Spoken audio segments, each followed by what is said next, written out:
Oman থেকে বাংলাদেশি কর্মীদের জন্য সুখবর দিয়ে আজকের দিনটি 31শে মার্চ 2026 শেষ হচ্ছে। গত জানুয়ারি মাসে দুই দেশের উচ্চ পর্যায়ের বৈঠকের পর যে আশার বাণী শোনানো হয়েছিল তার বাস্তবায়ন এখন দৃশ্যমান। ওমানের শ্রম বাজারের সর্বশেষ আপডেট নিচে তুলে ধরা হলো। ওমান শ্রমিক ভিসা ও নিয়োগ সংক্রান্ত আপডেট। ভিসা চালুর ঘোষণা। ওমান সরকার এবং বাংলাদেশের প্রবাসী কল্যাণ ও বৈদেশিক কর্মসংস্থান মন্ত্রণালয়ের মধ্যে সফল আলোচনার পর বাংলাদেশি কর্মীদের জন্য স্থগিত থাকা ভিসাগুলো পুনরায় চালু করার প্রক্রিয়া চূড়ান্ত হয়েছে। দক্ষ কর্মীদের অগ্রাধিকার প্রাথমিকভাবে প্লাম্বার, দক্ষ নির্মাণ শ্রমিক, ইলেকট্রিশিয়ান, ইঞ্জিনিয়ার এবং নার্সদের মতো পেশাদার ও দক্ষ জনশক্তির জন্য ভিসা কার্যক্রম সহজতর করা হয়েছে। অদক্ষ ও আধা দক্ষ কর্মীদের অবস্থা 2023 সাল থেকে ঝুলে থাকা সাধারণ কর্মীদের ভিসার বিষয়টিও পর্যালোচনার অধীনে রয়েছে।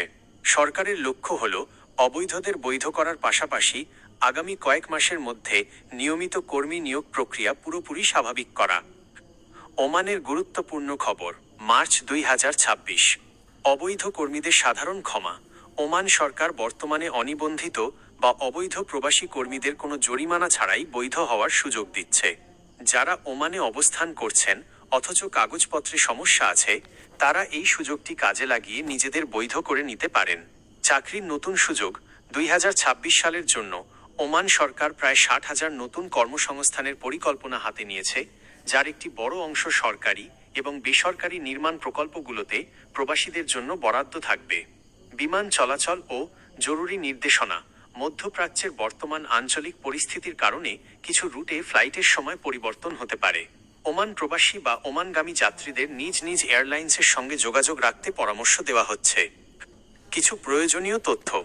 ভিসা যাচাই। ওমানের কোনো কাজ বা ভিসার জন্য দালালের মাধ্যমে লেনদেন করার আগে অবশ্যই সরকারি ওএমআই পোর্টাল বা জনশক্তি কর্মসংস্থান ও প্রশিক্ষণ ব্যুরো BMET থেকে সত্যতা যাচাই করে নিন।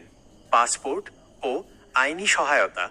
বর্তমানে ওমানে অবস্থানরত প্রবাসীরা যারা ভিসা বা আকামা সংক্রান্ত সমস্যায় আছেন, তারা দ্রুত স্থানীয় রয়্যাল ওমান পুলিশের ভিসা পোর্টালের সাহায্য নিতে পারেন। একটি প্রশ্ন, আপনি কি বর্তমানে ওমানে নির্মাণ কাজে যুক্ত হওয়ার পরিকল্পনা করছেন নাকি ইতিমধ্যেই সেখানে কর্মরত আছেন?